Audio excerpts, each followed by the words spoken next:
Good morning, everyone. This is another edition of Tuesday Morning Shenanigans, and we are inside Maui Comics and Collectibles. Hanging out with me today, we got Swan, the War Chief, hashtag Encounters of the Nerd Kind. Woo-hoo. Yay! Yeah! And I am Aaron of the Rave Corner, So, today is, since we still have the pro wrestling spirit inside of us, we're probably going to talk about something that, well, is kind of news, but not kind of news to us. It's kind of news, yet it's more of news towards the kids. Exactly. So Hanna-Barbera is doing another collaboration with the WWE to do. Are you ready? The Jetsons Yes. movie, which is called. It's called Robo-WrestleMania with the WR. Or is it Robo-WrestleMania? Something like that. It's Robo-Mania. Okay. Yeah. The Jetsons It's WWE Robo-WrestleMania or Robo. You don't. Honest answer, you wouldn't believe how I found out about this movie anyway. Yeah, how did you find out? I'm a subscriber to the WWE channel on YouTube, and it came up as a notification on my phone. Oh, well, at least you are not a subscriber of the network. Did you subscribe to their network? I never subscribed to the network. Okay. I'm not sure if they still do the free trials. They don't.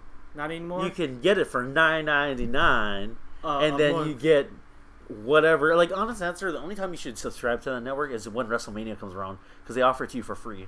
What about Royal Rumble? Do you think that's worth it? Honestly, no, because then you're going to have to get the... They're going to say, oh yeah, if you subscribe now, you can get Fastlane. Subscribe now, you get Extreme Rules. Subscribe now, you get Survivor Series. I heard that Fastlane is kind of not really all that good as far as pay-per-view goes. As far as Fastlane goes, it goes in the slow lane for me. In the slow lane? In the excitement level. So it's in the zip line, basically. Yeah. On cluttered, high traffic area. Because they also have a roadblock, end of the line. Okay. They also have No Mercy. No kidding. Yeah. Oh, well, they still kept No Mercy. They have Backlash. Yeah, Backlash is another one, but that only started in the late 90s. Mm-hmm. But Roadblock, that's a new one to me. Yeah, Roadblock is a brand new one that came out, I think, last year. It came out when the headline was Triple H versus Dean Ambrose for the WWE Championship. Yay. Hey, that was a better... is electrified. Yay. You know what, Aaron? Since Valentine's Day is a month away, I will say this. Roses are red, violets are blue. Go against Roman Reigns or John Cena, and they'll still kick out too. Oh, boy. So, this movie, now, you have explained the synopsis to me, and it is funny. Well, basically, here's how it goes. Okay, I'm just going to point out the fun part about the Jetsons. Yeah. They're set in the year 2002. We're in 2017. Is it really 2002? Yeah, though? that's where the future was to them, was 2002. Okay. So the whole point is they find a frozen Big Show. Yeah. And they thaw him out of the ice. He's been frozen for 100 years. That's where I scratch my head, because 100 years ago would be 1902. Thank you. But remember now, we're going in 2002, so it will be even farther back probably. And yet, when the Big Show was found frozen, he's wearing the same apparel as he does in the ring today. Yeah, he doesn't go back to how he was in the 90s or... Back in 1902, that sort of uniform was never, ever invented. You look more like the vaudevillains. Yeah. Oh, by the way, Aiden English, that's Eddie Guerrero's son-in-law. Aiden English? Yeah, he married Eddie Guerrero's daughter. I just found that out last night. So he's Eddie Guerrero's son-in-law. Yeah. You know what's funny? I always... Now when I look at him, I think of Pauly Shore. But the funny thing about me is that I know what I'm saying, but my mouth always confuses the two words. I meant to say son-in-law, but I say stepson. I meant to say stepson, but I say son-in-law. It's okay. We can dye his hair red, and he can be the redheaded stepchild. But yeah, back to this point. So Big Show's in Big Show's in the future, and he goes to wrestle, and apparently in the future humans are banned from wrestling. It's because in the somewhere within the timeline, all of the human wrestlers phased out, and now it's just all robots. Which comes to the WWE, which is World Wrestling Robot.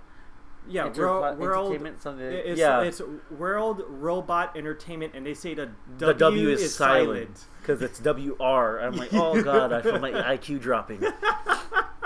So what does Big Show do? Big Show pretty much smashes all the robots, wrestles, and he's like, everyone, humans deserve to wrestle, so I'm going to use your robot army to take over your world.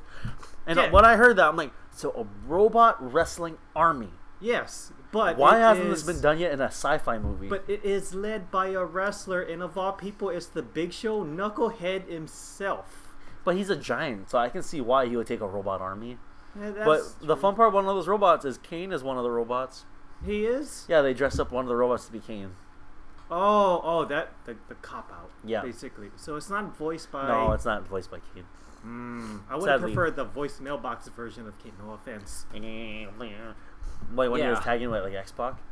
Yeah, exactly. Yeah, because I remember him in the Dudley Boys, he would always do that little mic thing. Oh yeah, he had it. He had the voice box all the way since he had his first feud against The Undertaker, because it's established that he's so scarred up and burnt he can't really talk properly. So they used the not voice mailbox, but he used the voice box to speak. So do you think the Canaanites would want to have that back? Do you remember that segment? No, you don't remember the segment? I do remember the Canaanites. Yeah, because like that was the best part with The Rock. Yeah, because I remember he's like, "It's not if it's a million, it's a millions." What was it? Of Rock's fans, or and thousands of Canaanites. And then Rock's just like, Canaanites, what? Yeah. By the way, did you hear the Hall of Fame induction? The first one was Kurt Angle. Yes. What do you think about that one? Not bad. I mean, the man paid his dues. Ideally, not my favorite type of wrestler, only because...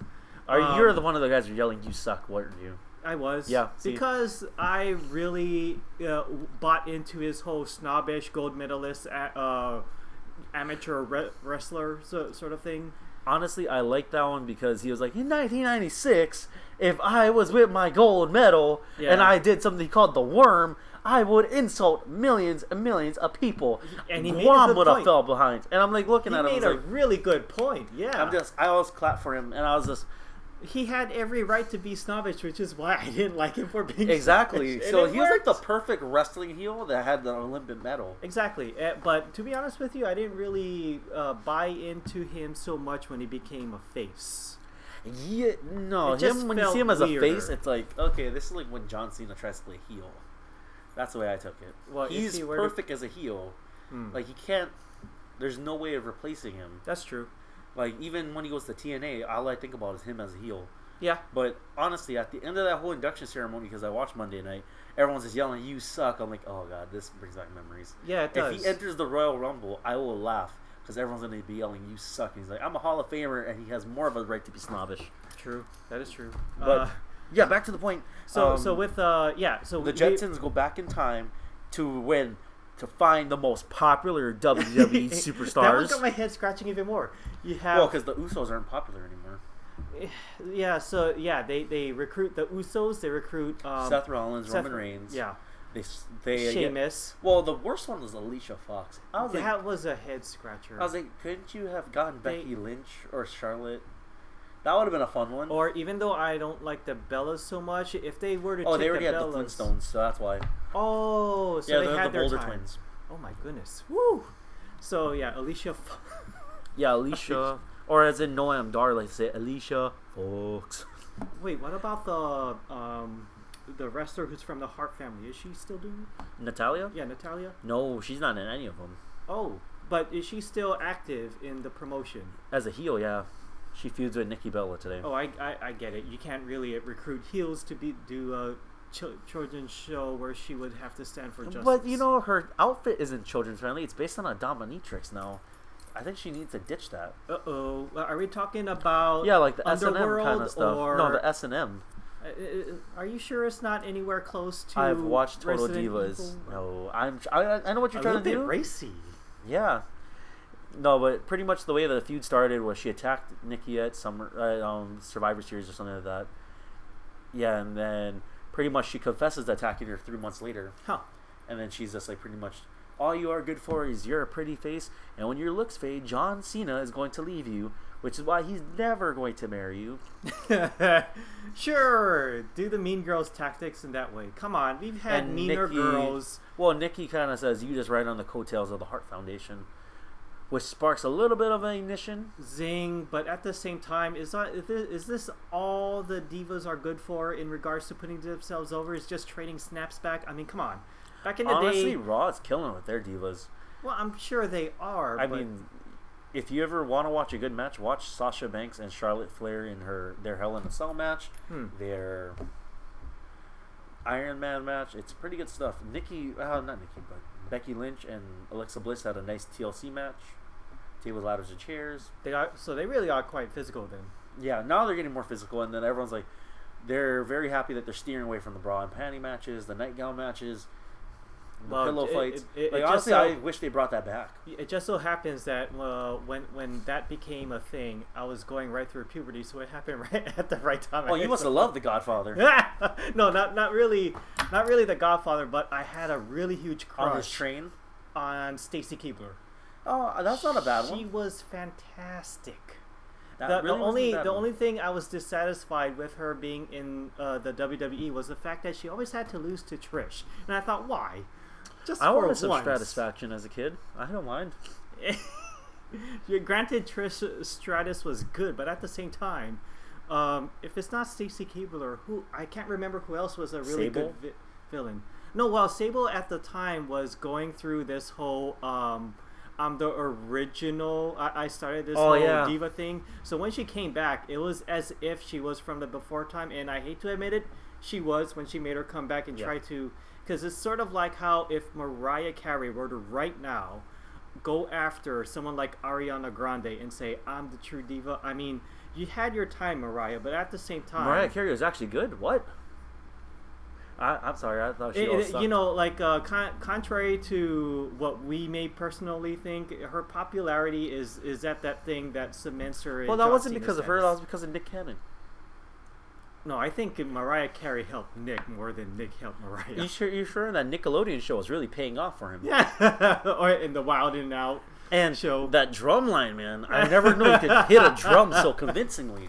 All right, so let's go back to the whole movie. So the Jetsons, and we're basically this as we go. Yeah, the Jetsons pretty much bringing the guys to lay the smack down, and that's pretty much it, though. Yeah. So TLDR, Big Show gets frozen for 100 years. He gets thawed into the future, and then he takes over. The animation for them looks kind of fun, though. It does look fun. I like to call it just a high-definition version of the same illustration we've seen before, except it's not as gritty. To be honest with you, I kind of miss the grittiness of it, though. Yeah, I do.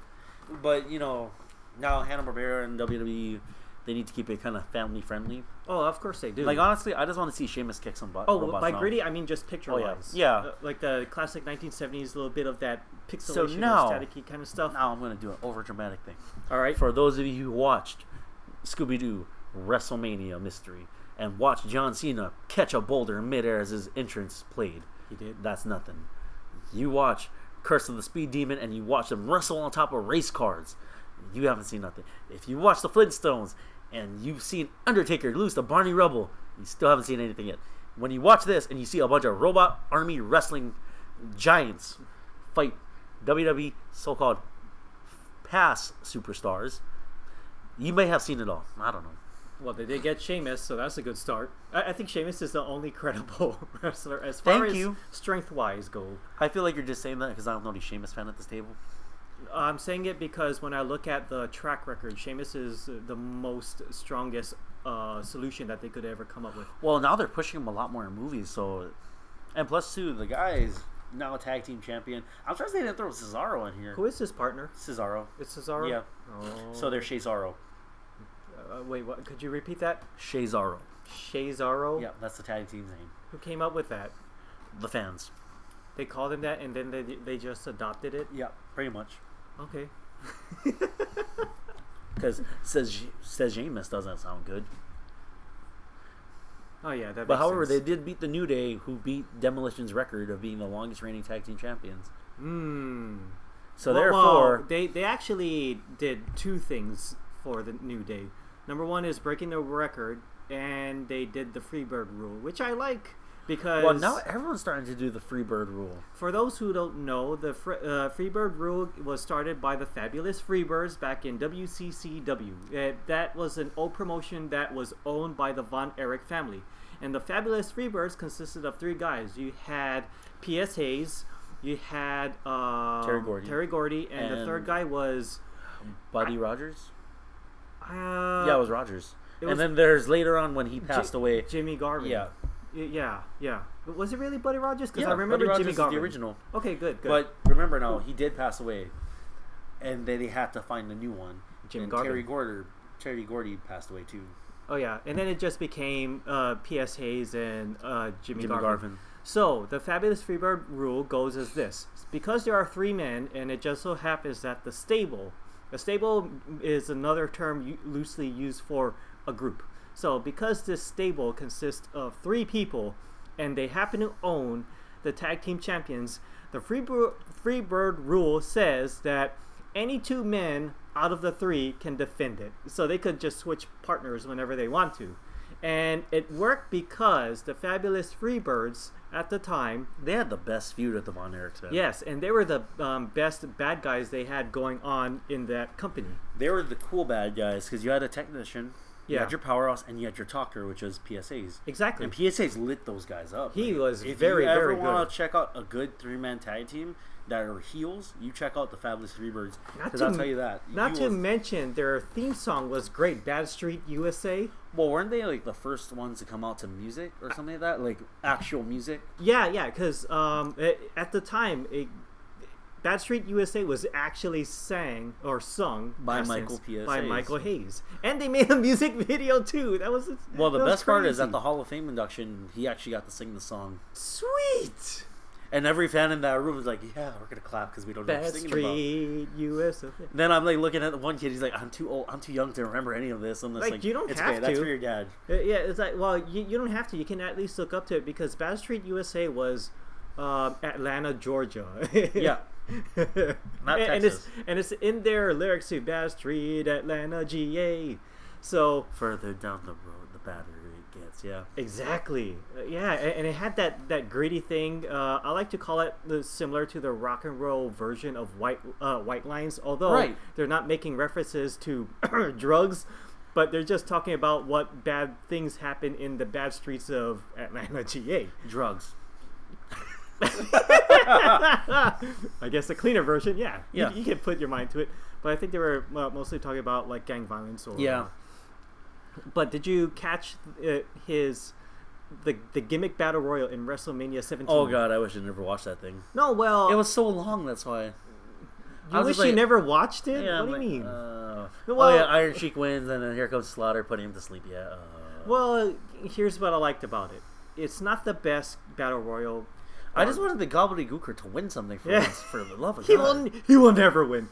But what I liked about it, though, was... Xavier Woods is now gobbledygooker, by the way. So yeah, they did it. They went back. It was supposed to be Chavo. Oh, no, it wasn't Chavo. It was another member of the Guerrero family. It wasn't Eddie. It wasn't Chavo. It was the other guy. I forgot who it was. Hector Guerrero. So anyways, the gimmick battle royal, what I liked about it was that doing the commentary was the voices of Mean Gene and Bobby the Brain Heenan. So honestly, when P.S. Hayes showed up, was he showed up to Bad Street USA, and then Bobby put him over by saying, "Hey, it's Michael P.S. Hayes," and he says he taught Michael Jackson how to do the moonwalk as Michael was doing his strut, like backwards, like literally. I was like, "Oh, okay." My favorite person who entered was Earthquake. That was a good one. That was my favorite guy because I was wondering whatever happened to him. Then when I seen him show up, I'm like, "Oh yes, I love this." I think the biggest pop of that whole battle royal was Doink the Clown. Which one? It was a Canadian crown. Which one? Because didn't he die like how many times? He did not. Well, Doink. There was 5 different Doinks. There was 5 different Doinks, but here's the problem though. The original one was played by Matt Bourne, right? And he wanted to keep it, but for some reason WWE didn't want to keep him, and instead they replaced him with the guy who was Skinner. Okay. So since then, this is like some Sin Cara stuff, isn't it? Yeah, kind of. So ever since then, the whole trademark of Doink is like one of those things where it's like a cheap trading card, and it was handed down to so many people that eventually it lost its prestige from the guy who originated it. Man, I'm sorry, Heath Slater. There's your next job. Probably. Well, because if you never watched 1,000 episode of Raw, Slater had to go against all these legends. Yeah. And I don't know what the heck he think he was going to do winning against Animal from the Road Warriors. Because it's like, I watched that only after the matches happened, but I wanted to always gauge the fan reactions. Well, my favorite one I was watching was the Cyndi Lauper one. Because he's like trying to swing and she just smashes him in the head with it. Yeah, with the record, and Roddy Piper was there too. Like the only thing I miss that guy. But the only thing I really was wishing who was there with Cyndi that made it better was Captain Lou. Oh yeah, like but if he was there, he passed away. And if before. Hawk showed up with freaking Animal, that would have been awesome. That would have been an awesome pop. And then they win the tag team champions just one more time. Yeah. Oh, and by the way, this is not the first time that WWE has ever done the collaborations with cartoons. So since you brought up Cyndi Lauper, are we gonna go back to Hogan's Heroes? Yeah. Yeah. Well, thought so. No, not really Hogan's Heroes, but how about the Rock and Wrestling one? During that time, they did have a cartoon. Yeah, I remember that. Was that called Hogan's Heroes? I forgot the name. It was Rock and Roll Superstars or something like that. Yeah, that's it. I always called it Hogan's Heroes.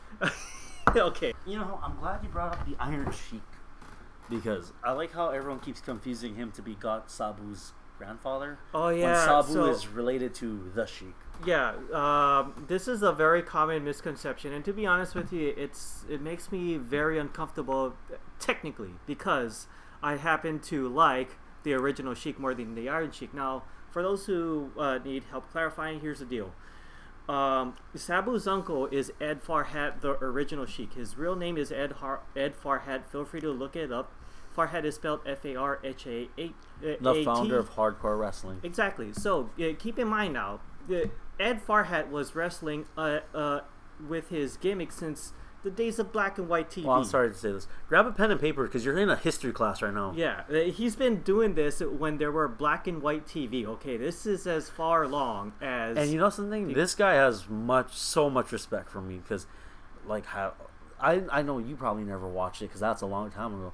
But could you imagine our parents who watched that and saw what he did? Like, oh yeah, he did a lot of matches in Honolulu. Yeah, my uncle guys always went to his matches and they're like, it was insane. He would do stuff that's really off the wall. Exactly. So in the beginnings of the original Sheik, he in black and white TV, he was already a really big villainous guy because back then he had his wife Joyce Farhat. I'm not sure if they were married at the time, but they were really a couple. But he had his wife dress up in veil and as his servant, but he would constantly yell at her and tell her commander to do stuff, and that made the crowd despise him because in a day when women's rights were coming out, the last thing you want to do is see a woman getting berated verbally by a man. Yeah.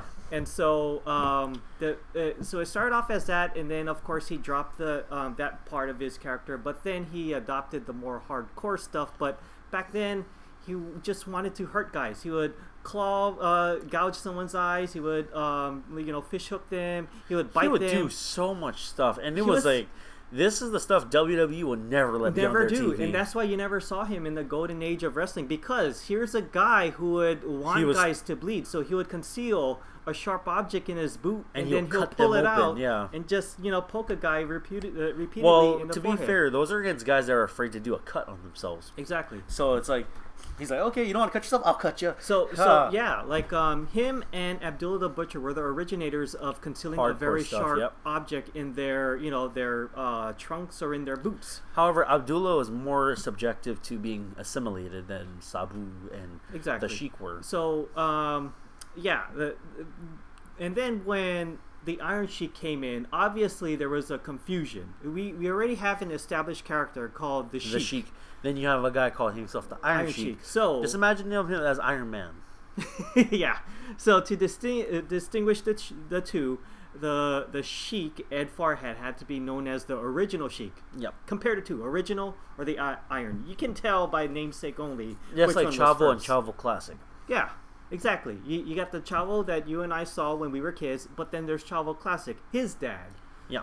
So please don't confuse the two. It's, I mean, it's one thing that even makes the Iron Sheik not even want to take credit. I think in one shoot interview, you know, that's what you got to respect the guy because he won't take credit and he knows it. Yeah, when the Iron Sheik, he must look at the guy and go, oh, blah, blah, blah, blah, blah. Yeah. I mean, when the Iron Sheik was asked about the original Sheik, he had nothing bad to say. He's like, oh, I love that man. He's like my cousin, and you know, Sabu too.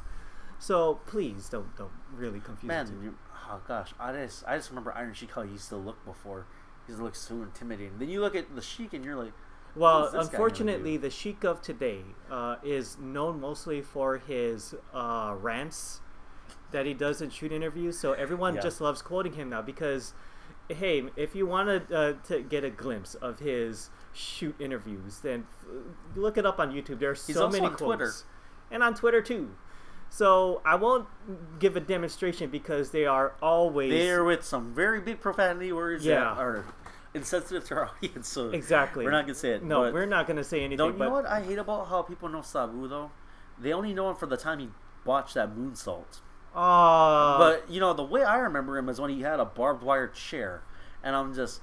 This seems like something I should take to school one day. The thing that I remember Sabu from, and this goes from the time of ECW, most people who were exposed to ECW would unanimously remember him for that barbed wire match he had with Terry Funk. I tried not to remember that because I was scared of that match. I thought one of them actually would have died. You have every right to be scared because it had an ending where nobody even thought would have happened. It did happen as a freak accident, but But it was sold so convincingly. That was the thing. Well, like I said, people bought it. Like people just bought it. It got out of control because the finish. I can guarantee you that it did seem like the finish happened way off than what was intended. For those who are wondering, here's basically the summary of it. So, Terry Funk and Sabu had a barbed wire match for the ECW World Championship belt, the heavyweight championship belt. And so the ropes came down, they were replaced with barbed wire. The finish goes, they cut off strands of barbed wire from just about, I think it was 2 out of 4 sides out of the ring. It was 2 out of 4. Because what they did was they wrapped each other in the barbed wire. Well, actually, Sabu wrapped Terry Funk with the barbed wire first, and then he laid Terry Funk on the table outside on the concrete floor. Sabu goes back into the ring. He cuts down the second strand from the second side, and he wraps himself up with the entire strand of it.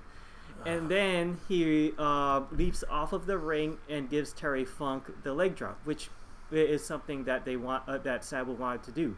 What Terry Funk and Sabu did not want happen was being entangled in all the barbed wire, because after doing the leg drop, the strands sort of unwrapped themselves, and then they became intertwined. Joined. Yeah. Like a mesh. And so Terry Funk and Sabu are now stuck, and so they have to figure out a way where, number one, get themselves off of the floor, and then try to crawl inside the ring. Well, number two, just try not to freaking mangle themselves too bad. Exactly. With that barbed wire. So like they were literally just stuck to each other like a mesh net, and then it took Bill Alfonso had to kind of hoist both of them back into the ring, and so they're like, "What the heck do we do?" So they're laying on the mat of the ring, and they're still kind of trading blows like this. And then eventually, Terry Funk gets the pin because he's on his back. There's not much more movement he can do. Sabu pins him, and then for the next at least 5 minutes, they had to gather all of the referees and ring crew to bring out their wire cutters and try to cut every single strand until the man can separate. It was a very long and tedious process. For those of you who do not know what barbed wire is like, imagine tiny fish hooks. Yeah. The more you pull, the deeper it just goes into your body. Sabu in an interview said that the most uncomfortable thing was being stuck in that position. In that ball. Yeah. I was just looking at him. I'm like, oh my god, it gets like a human knot right now. And the barbed wire was not fake. No. I mean, it was so real. Back in ECW, they wanted to sell you on legitimacy. Like, everyone says wrestling is fake now, but if you watch ECW days, those were not fake. Those were guys taking actual shots to the chair, tables, like a lot of stuff. Like, they really went through burning tables. They pretty much took the epitome of hardcore to the next level. And again, do watch the uncensored version of the match because number one, like, they try to censor that match. Crazy. You'll see a spot where Sabu gets thrown into the barbed wire, and the top strand actually hooked his bicep like this. You see him try to go forward. He'll lean over, and he's unhooking himself like this. And for those who don't know, there's like barbed wire, there's like a twist at every end. Yeah. So when you pull out one, the other prong will go in. Exactly. So like I said, it's like fish hooks. It just more you do it, the more you're screwing yourself You'll up. see him unhook his barbed wire from the top strand, and in the second incident happened when he has Terry Funk against the corner. He goes for the air Sabu, which is he puts the chair. He goes to one side. He leaps off of it like a springboard, and then he like tries to hit him with the side leg kind of launch.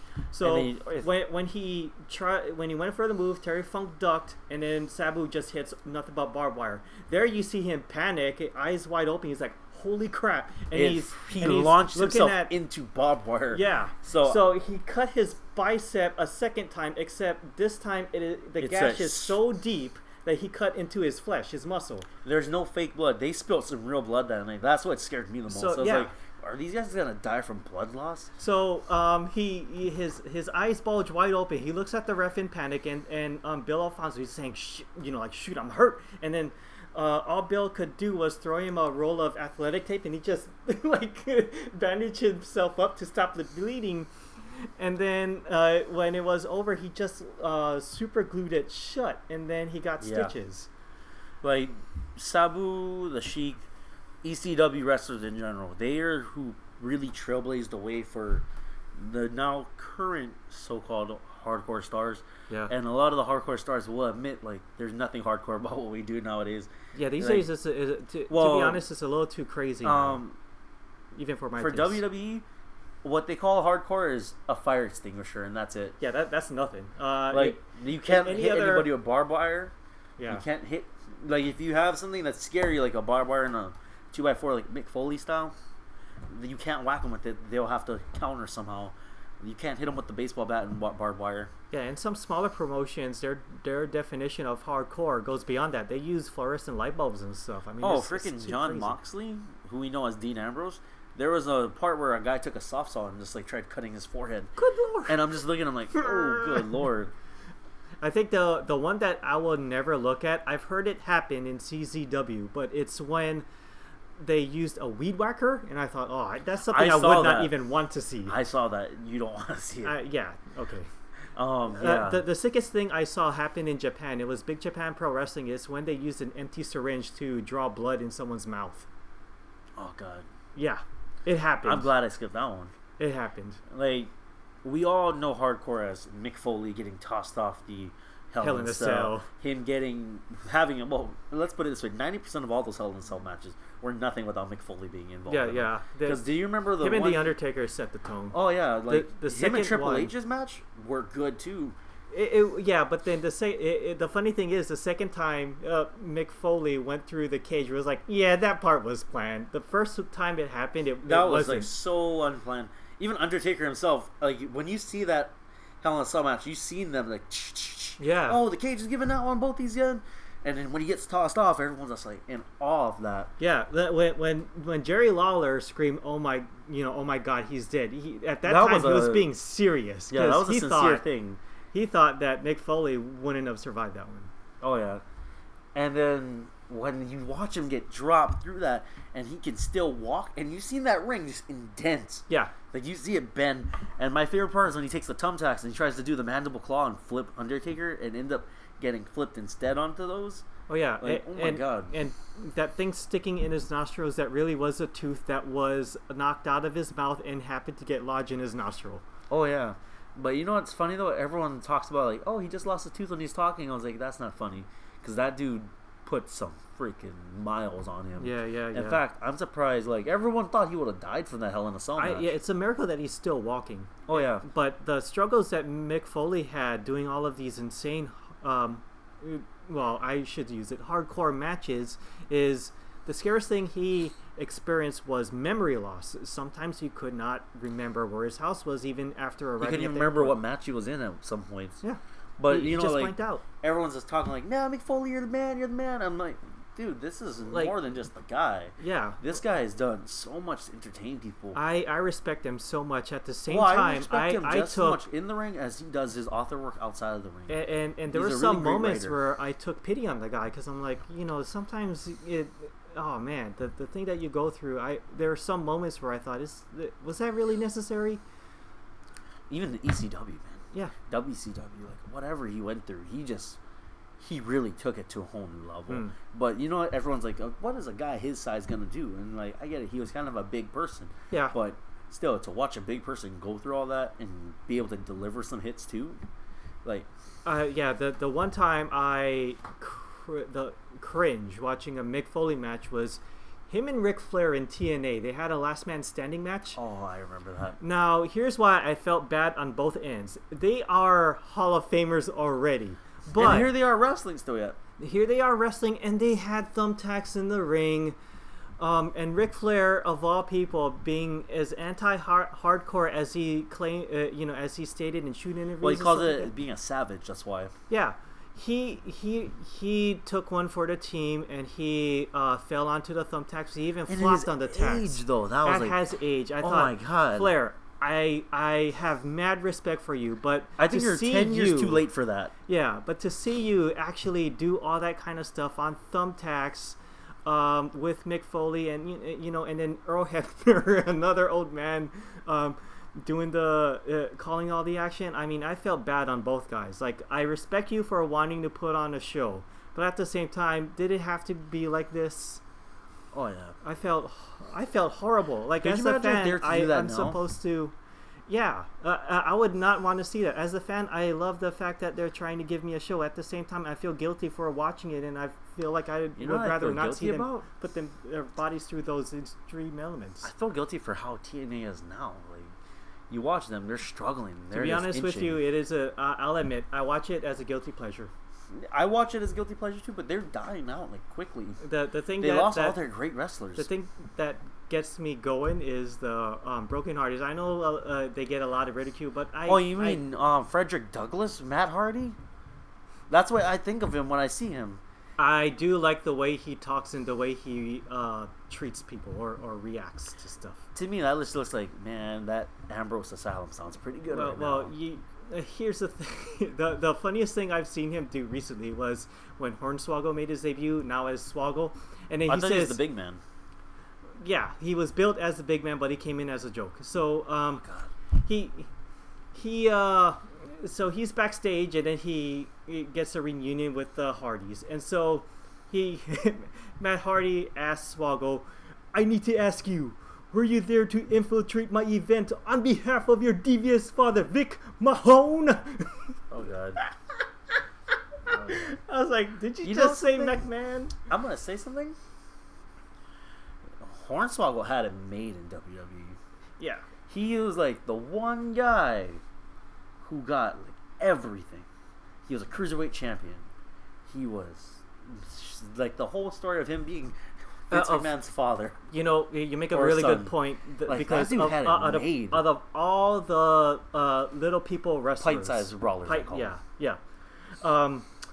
He got over much more than the guy in Lucha Underground, El Saga. He wears the white costume. I know he's talking about. I forgot his name. Like El Torito doesn't even get that much of a pop like he does. I did like the white mask wrestlers match against Famous B, but we'll save that for another one. Oh yeah, no, but yeah, you look at Hornswoggle, like El Torito never got that much love. That's true. And but everyone's like, oh, this guy, he's such a shame on WWE. He proved his mettle in the ring. Like, he was supposed to be a gimmick and a joke, but still, like when you watch that El Torito match, he did some pretty good moves. Like you've seen him tag with Brodus Clay. That Hornswoggle can actually do a Samoan drop and a power bomb. I mean, don't take him too lightly. Yeah, like now he's just an independence and whatnot. If he was to ever come back to WWE, I doubt he would have the same success. But he was successful. I mean, I didn't realize we just went this far into overtime. Do you have a random question? Do I have a random question? All right. I know I don't. Yeah, I don't. We're gonna have to really wing this one. Okay, let's wing it. Yeah, I got nothing. If you could have one guy return and one guy fired from WWE on the current roster, who would you switch out? Well, okay. You're going to take it from a guy who's never watched WWE in years. So, trust me, the roster sucks. Okay. Well, let's see. Who would I get rid of? I don't know. Maybe... this is a hard one. Okay, well, I will say that the one to get rid of... I'm spitballing. Maybe Ryback. Ryback's gone. He's already gone? Yeah. Oh, I guess that explains why I keep reading articles about him saying negative things about the product now. Well, I would get rid of John Cena. Okay, and who would you replace him with? Jeff Hardy. Right now? Yeah. Honestly, it sounds a lot better than Cena, because like now he's trying to play like this weird heel or a drifter sort of thing.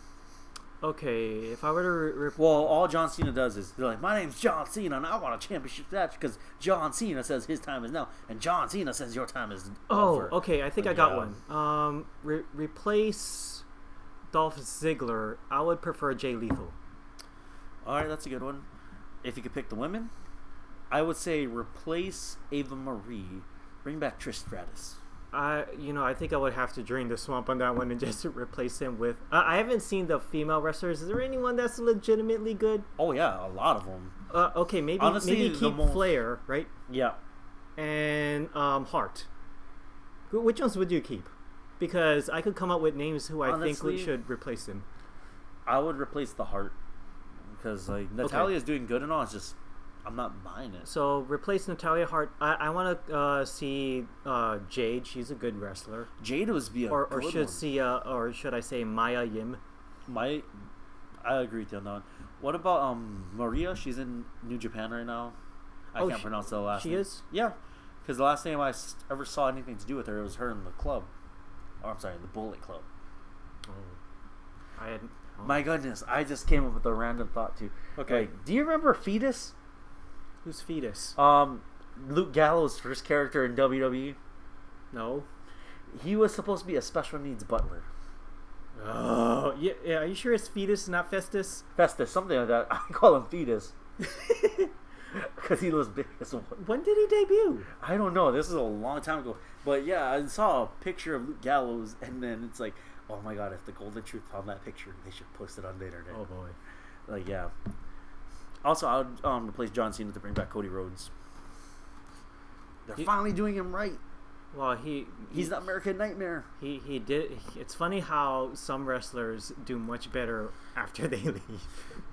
Well, but you think he picked that Stardust character? But the sad reality is that no matter what they accomplish outside of the business, it'll never be credited by WWE. It will never be credited by WWE, unless they buy them out. And therefore, the fans who are solely dedicated to the product will not even, look sideways. They will never even blink an eye. They will never even give acknowledgement because they live in that WWE bubble. My favorite thing is they're narrow-minded, so they'll be like, "Oh, American Nightmare! What a ripoff of the Dusty Rhodes guy."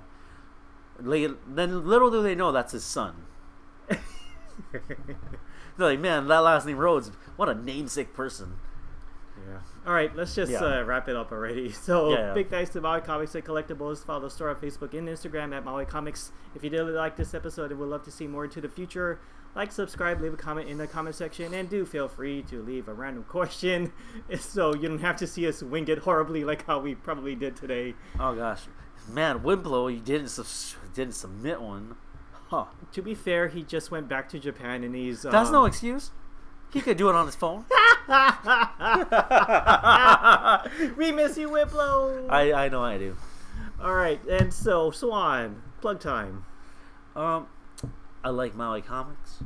I like Enjoy Comics. Check them out. Also, if we could say anything, this one is for a good friend of ours. Oh, go ahead. Yeah. I forgot his name. Huh? You're trying to help a friend, but you forgot his name. No, this is the Friday Night Fright guys. Yeah, for Wolfhouse 808. And for the Nerd Watch at Nerd Watch Nation, please check those guys out. They're really cool guys. And that's my plug time for today. Exactly. And for figure reviews and more, do check out the Rave Corner. Is myfavorite.blogspot.com, where I review Godzilla toys, Transformers toys, and many more. There are some toys that I want to do a review on. They are already lined up, but I'm trying to get around to doing it, but lately with the amount of gigs that I'm doing, along with the new job that I'm having, it's kind of hard for me to just play it out as easy as I once were. But I'll see if I could get something going again. By gigs, he means he's a rock star now. I am not a rock star. I just have a lot more commitment with this show and other projects that I am doing. Hence rock star. Hence, I wouldn't. It would be a sad day if I show up with my own paparazzi and aviator shades like how Johnny Mundo is doing right now. That will never happen though. Oh, you know Carl Mano, right? Who? Carl, he's a customer here, right? No. Oh, anyway, happy birthday, Carl. Oh, that's what I was supposed to do. Yeah, it was a big shout out for his birthday today. Oh, okay, cool. He watches the show a lot. Oh, cool! Thank you for watching and happy birthday. If this episode Person airs, I do not know, or if this airs after, week, oh well, he'll watch it. Yeah, if this happens to be way after your actual birthday, then happy belated birthday. All right, this is the part where we say bye. Yeah, so but until it's gonna then, be a very awkward bye. So until then, thank you for watching this episode. We will see you next time.